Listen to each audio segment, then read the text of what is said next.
Hello my dear students, मैं हूं प्रज्ञा, आपकी होस्ट और दोस्त, और एक बार फिर मैं आपका स्वागत करती हूं पूजा एजुकेशनल एंड वेलफेयर ट्रस्ट के हमारे यूट्यूब चैनल में। आज फिर हम हाजिर हैं एक नई वीडियो के साथ जिसमें आपके लिए छुपी है खूब सारी जानकारी। तो स्टूडेंट्स, आज की इस वीडियो में हम बात करने जा रहे हैं एक लैंग्वेज सब्जेक्ट की। जी हाँ, हम बात कर रहे हैं हिंदी की। और हिंदी के पूरे सिलेबस को दो भागों में बांटा गया है। एक गद्य खंड यानी प्रोज सेक्शन जिसमें 13 चैप्टर्स हैं, और दूसरा पद्य खंड या काव्य खंड यानी पोइट्री सेक्शन, और इसमें भी 13 चैप्टर्स हैं। दोनों को मिलाकर टोटल आपके हो जाते हैं 26 चैप्टर्स। और 26 चैप्टर्स के सारांश को पूरी तरह से याद रख पाना थोड़ा सा मुश्किल हो सकता है, पर आप चिंता मत कीजिए। आपकी इस मुश्किल को आसान करने के लिए पूजा एजुकेशनल लेकर आया है इंपॉर्टेंट समरीज।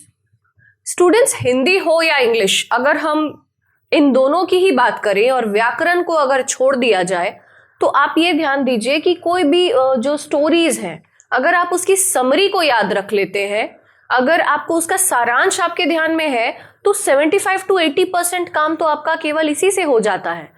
अभी आगे इस वीडियो में हम इस बारे में बात करेंगे कि ये जो भी गद्य खंड के 13 चैप्टर्स या फिर पद्य खंड या काव्य खंड के जो 13 चैप्टर्स थे, इन दोनों में कौन से वो इंपॉर्टेंट चैप्टर्स हैं जो बिहार बोर्ड 2024 के हिंदी के एग्जाम्स के लिए आपके लिए इंपॉर्टेंट हो सकते हैं।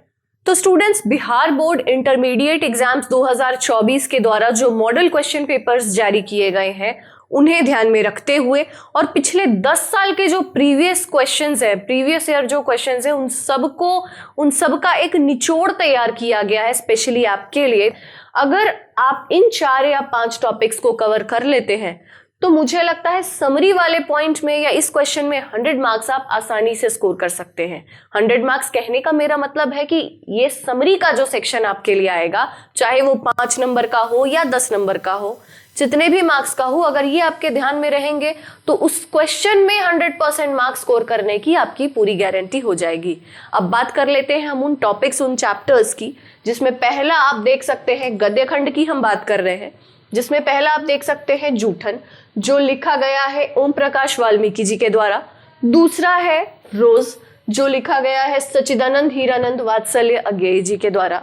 और तीसरा अर्धनारीश्वर, जो बहुत ही फेमस चैप्टर भी है इसका, जो रामधारी सिंह दिनकर जी के द्वारा लिखा गया है। और चौथा आपका है उसने कहा था, जिसके लेखक हैं चंद्रधर शर्मा गुलेरी। इन 4 टॉपिक्स को अगर आप कवर कर लेते हैं, तो मुझे लगता है समरी में आपको फंसने की आपके कोई चांसेस नहीं रहेंगे। और इसके अलावा एक हम एक्स्ट्रा में रखते हैं, जो 5वां मान लीजिए बातचीत, बालकृष्ण भट्ट जी के द्वारा ये लिखा गया है। ये 5 टॉपिक्स, 5 चैप्टर्स अगर आप कंप्लीट कर लेते हैं, तो सारांश वाले सवाल में सारांश वाले सवाल के लिए आप निश्चिंत हो सकते हैं। ठीक उसी प्रकार अब हम पद्य खंड या काव्य खंड की बात कर लेते हैं। इनमें जो 4 या 5 इंपॉर्टेंट टॉपिक्स हमने चुन करके आपके लिए निकाले हैं, वो है करबक, इसके कवि है मलिक मोहम्मद जायसी। पुत्र वियोग, ये लिखा है सुभद्रा कुमारी चौहान जी ने। तीसरा है प्यारे नन्हे बेटे को, जिसके कवि है विनोद कुमार शुक्ल। और हार जीत, जिसे लिखा है अशोक वाजपेयी जी ने। अब इन चारों टॉपिक्स के अलावा एक एक्स्ट्रा हम यहां पर भी मान के चलते हैं, 5वां टॉपिक जो है उषा। अगर आप इन 5 उषा लिखा गया है शमशेर बहादुर सिंह जी के द्वारा।